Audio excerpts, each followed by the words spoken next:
क्या आप जानते हैं कि सिर्फ 250 रुपए से आप अपने बेटी की भविष्य सुनिश्चित कर सकते हैं, और जब वह 21 साल की होगी तो उसे लाखों में एक अच्छा फंड मिल जाएगा। हाँ, हम बात कर रहे हैं सुकन्या समृद्धि योजना की।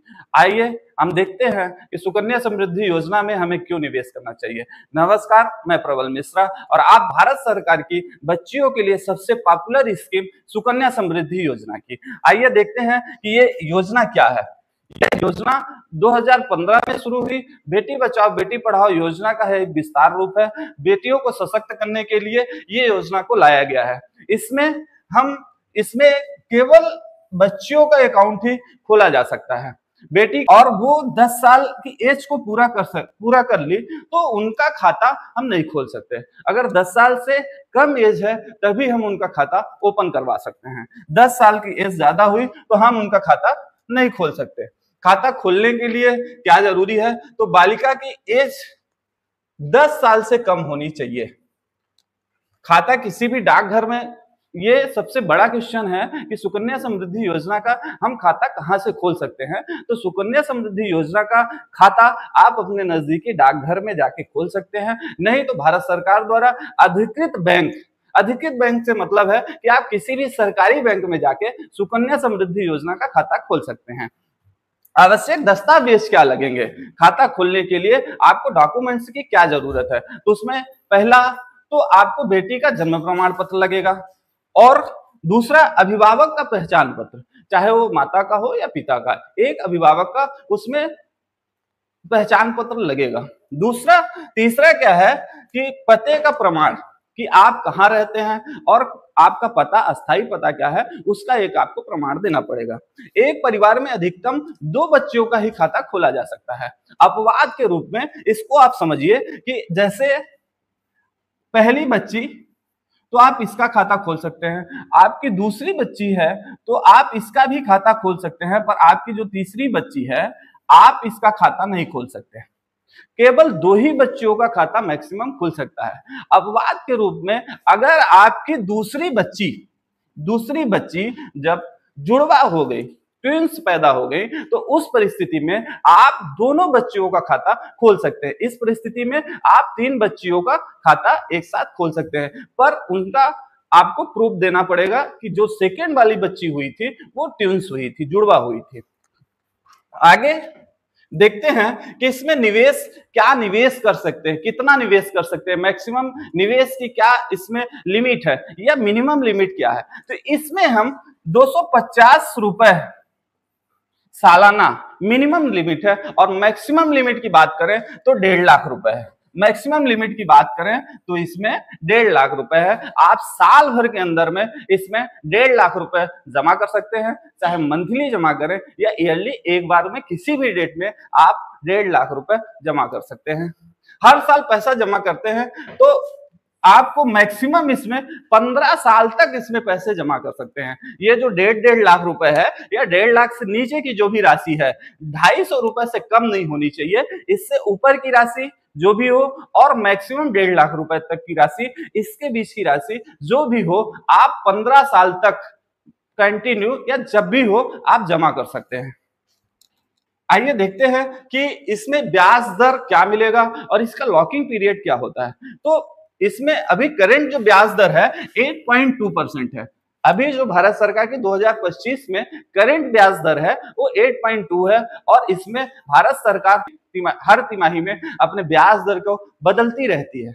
जरूरी नहीं है कि 8.2 ही रहे, ये बढ़ भी सकता है और घट भी सकता है। पहले 9.2 था, 90.1 था, 7.4 भी था, पर करंट वैल्यू जो है, जो इंटरेस्ट रेट है वो 8.2 है। यह दर पीपीएफ अकाउंट से भी ज्यादा है। आप पीपीएफ अकाउंट में जो पैसा जमा करते हैं, जो इंटरेस्ट मिलता है, उससे भी ज्यादा है सुकन्या समृद्धि योजना में। यह खाता बेटी के 21 साल या शादी से पहले मैच्योर होगा। ये अब एक बड़ा क्वेश्चन है कि जैसे हमारी बेटी का जन्म हुआ और हम इसमें पैसा डालना शुरू किए, अगर मान लीजिए कि पहले साल से ही हम पैसा डालना शुरू किए, तो ये मैच्योर कब होगा? तो ये मैच्योरिटी इसकी जो है वो 21 साल की एज में हो जाएगी, या उससे पहले कुछ अपवाद हैं। जैसे आप 10th में अगर लड़की 10th में पहुंचती है और उसके एजुकेशन के लिए आपको पैसा चाहिए, या वो 12th में पहुंचती है तो उसके एजुकेशन के लिए आप 50% पैसा, जो भी अमाउंट रहेगा उस समय, आप 50% पैसे को विड्रॉल कर सकते हैं उसके पढ़ाई के लिए या अच्छे एजुकेशन के लिए। और सुकन्या समृद्धि योजना के बेनिफिट क्या है, क्यों हमें सुकन्या समृद्धि योजना में निवेश करना चाहिए? इसका सबसे बड़ा है कि सुरक्षित और गारंटेड रिटर्न है, क्योंकि यह भारत सरकार की योजना है, इसलिए ये सुरक्षा के दृष्टि से सबसे महत्वपूर्ण है। इसमें कोई भी स्कैम नहीं, कोई रिटर्न की फिक्स गारंटी है कि आपको जो परसेंट भारत सरकार ने तय किया है उस परसेंट के हिसाब से मैच्योरिटी की राशि प्रदान की जाएगी। इसमें बेटी की पढ़ाई और शादी के लिए बेस्ट है।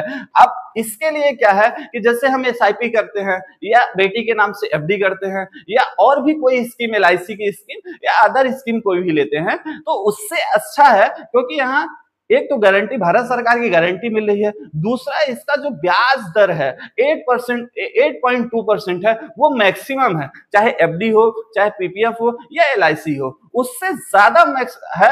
यहाँ 8.2 बहुत अच्छा रिटर्न होता है। इसमें एक और बहुत महत्वपूर्ण है कि इसका जो ये 8.2 है, ये परसेंटेज भी ज्यादा होता है। आप लास्ट तक वीडियो देखिएगा तो मैं ये बताने की कोशिश करूंगा कि कैसे 8.2% से भी ज्यादा रिटर्न आपको मिलते हैं। यहाँ PPF से यहाँ टैक्स की बचत, टैक्स आपकी जो पूरी जमा राशि होती है 80C के तहत तो टैक्स फ्री होती है, और सबसे बड़ी बात है कि आपकी ब्याज और मैच्योरिटी की राशि जो होती है वो भी 80C के तहत आपकी टोटल टैक्स फ्री होती है।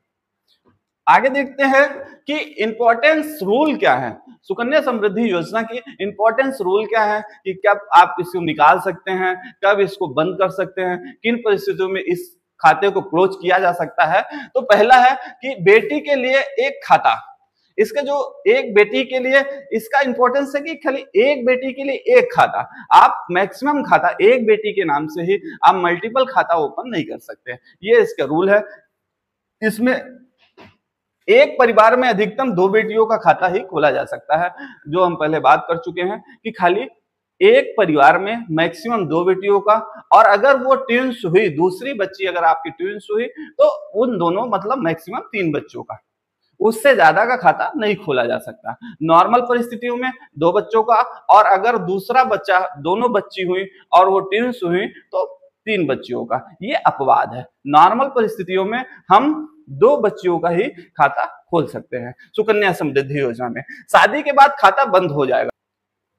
आंशिक निकासी बेटी की पढ़ाई शादी के लिए किया जा सकता है। मैंने पहले बताया कि कैसे आप जब बेटी 12th में हो या 10th में हो, उसके अच्छे पढ़ाई के लिए, या वो नीट करना चाहती है, कुछ भी किसी भी फील्ड में जाना चाहती है और बड़े स्पेस में जाना चाहती है, एजुकेशन के रिसर्च में जाना चाहती है, उस परिस्थिति में आप कुल जमा राशि की 50% जो अमाउंट है उसको विड्रॉल कर सकते हैं। चार्ट के थ्रू हम समझते हैं कि कैसे एक आप सुकन्या समृद्धि योजना के जो कैलकुलेशन है उससे हम समझते हैं कि कितना पैसा आप जमा करेंगे तो मैच्योरिटी में आपको क्या अमाउंट मिलेगा। यहाँ जैसे कि एनुअल जो ब्याज दर है वो 8.4 के से कैलकुलेट है। ये ध्यान दीजिएगा कि ये जो कैलकुलेशन है वो 8.4 से है, ना कि 8.2 से। अगर आप एनुअली साल में 10,000 रुपए अगर आप जमा करते हैं तो आपका जो मैच्योरिटी अमाउंट होगा वो 4,75,000 रुपए के समथिंग होगा। और इसी तरीके से अगर आप 20,000 जमा करते हैं तो 9,50,000 रुपए होगा। 30,000 रुपए जमा करते हैं एनुअल, और वो 15 साल तक अगर आप जमा करते हैं तो आपकी जो मैच्योरिटी का होगा वो 14,25,000 होगा। अगर तरीके से आप 1.5 लाख रुपए जो मैक्सिमम राशि है, 1.5 लाख रुपए जो मैक्सिमम राशि है, अगर उस राशि को जमा करते हो पर ईयर 1.5 लाख रुपए जमा करते हो तो आपकी मैच्योरिटी राशि जो हो जाएगी वो 71 लाख रुपए हो जाएगी। आइए इसे हम चार्ट के कैलकुलेशन से भी समझते हैं कि कैसे इस अमाउंट को हमने डिसाइड किया है कि कैसे ये राशि आपको मिलेगी। ये है ये है ग्रो का सुकन्या समृद्धि योजना कैलकुलेटर है, जिससे हम समझते हैं कि कितने ईयर के लिए हम पैसों को जमा करेंगे तो क्या मैच्योरिटी हमें मिलेगी। अगर मान लीजिए कि हमने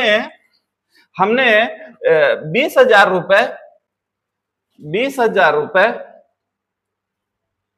ईयरली जमा कर रहे हैं और बच्ची का एज अगर मान लीजिए हम सेट कर दें 1 ईयर की बच्ची है। यहाँ एक ये समझिएगा, ये है ईयरली स्टेटमेंट है ना, गर्ल्स की एज और स्टार्टेड पीरियड क्या है कि किस पीरियड से हम स्टार्ट कर रहे हैं। मान लीजिए कि हम यहाँ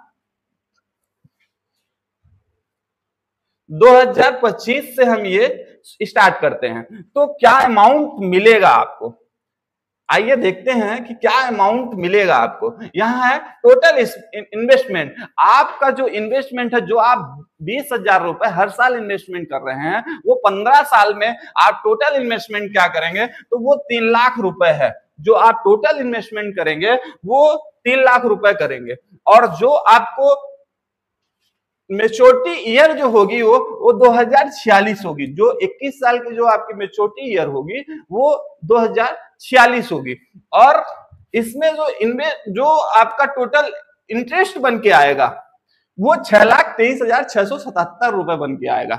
जो इस अमाउंट पे जो आप 3 लाख रहे हैं, 15 सालों तक उसको इन्वेस्ट किया और जब यह अमाउंट 21 साल में मेच्योर होगा 8.2% में, तो वो उसकी टोटल जो इंटरेस्ट बनेगा वो 6,23,677 रुपए बनेगी। और जो ये टोटल मेच्योरिटी वैल्यू होगा आपका कॉर्पस एंड जो इंटरेस्ट का कॉर्पस दोनों को मिला के जो वैल्यू बनेगी, जो इसकी टोटल वैल्यू बनेगी वो बनेगी 9,23,677 रुपए। अगर मान लीजिए कि इसी में हम थोड़ा सा और चेंजेस करते हैं, इसको और देखते हैं, अगर इसमें थोड़ा चेंजेस करते हैं और हम इसे मैक्सिमम अमाउंट लेते हैं 1.5 लाख रुपए का। अगर हम इसको मैक्सिमम अमाउंट जो हमारे सुकन्या समृद्धि योजना में है कि हम इसमें कितना अमाउंट जमा कर सकते हैं, तो ईयरली मैक्सिमम हम 1.5 लाख रुपए जमा कर सकते हैं, जो पूरे तरीके से टैक्स फ्री भी है, उसमें आप टैक्स का बेनिफिट भी ले सकते हैं। अगर इसको हम जमा करते हैं और बेटी का एज मान लीजिए कि 1 ईयर है और इसे 2025 में हम शुरू करते हैं, तो हमारा टोटल जो इन्वेस्टमेंट होगा वो होगा 22,50,000 रुपए और इसकी जो मेच्योरिटी होगी वो होगी 2046 में और जो हमें इंटरेस्ट मिलेगा इस राशि पे वो होगा 46,77,578 रुपए। और जो टोटल अमाउंट बनेगा, जो हमारी इन्वेस्टमेंट है और इंटरेस्ट दोनों को मिला के 2046 में जब ये मेच्योर होगा तब ये 69,27,778 रुपए बनेंगे। ये तो हुआ कैलकुलेशन ग्रो की तरफ से। अगर ये कैलकुलेशन आपको भी करना है और आपको भी जानना है कि हम अपने बेटी के लिए, भविष्य के लिए कितना पैसा निवेश करें, तो मेच्योरिटी में कितना पैसा मिलेगा, तो कमेंट में लिखिएगा ग्रो और हम इस लिंक को आपको सेंड कर देंगे, जिससे आप खुद ये इस कैलकुलेशन के थ्रू जान सकते हैं कि क्या निवेश करेंगे तो किस समय में ये मेच्योर होगा और कितनी अमाउंट मेच्योरिटी पे मिलेगी। आइए हम बात करते हैं कि कैसे छोटे छोटे निवेश से आप अपने बेटी का भविष्य का सपना बदल सकते हैं। ये एक छोटा छोटा कदम आपके बेटी के भविष्य को सुनिश्चित कर सकता है। कैसे उसके, चाहे वो उसके फ्यूचर की पढ़ाई हो या उसके सपने हो, कुछ भी सपने हो कि हम स्पेस में जाएंगे या हम नीट की तैयारी करेंगे, क्योंकि हमने देखा है कि गांव के एरिया में या बड़े शहरों में देखते हैं तो भी वो एक बेटी को आज के डेट में तो बेटी को वरदान के तौर पे देखा जाता है, पर जब उनके एक बड़े स्कोप की बात आती है, बड़े पढ़ाई के लिए बात आती है कि एक बड़ा इन्वेस्टमेंट उनके ऊपर करना है, तो लोगों को एक बोझ लगने लगता है। खैर, ये कंसेप्ट अब चेंज हो चुका है क्योंकि भारत सरकार हम सबके साथ है और इस योजना का लाभ हमें लगता है कि हर अभिभावक को उठाना चाहिए, क्योंकि इससे जो एक कॉर्पस तैयार होता है 21 साल के बाद, तो चाहे वो बेटी का अच्छे सुनहरे भविष्य के लिए हो, एजुकेशन के लिए हो या शादी के लिए हो, हम एक अच्छा कॉर्पस तैयार कर लेते हैं और उनके भविष्य को सुनिश्चित कर सकते हैं। आपका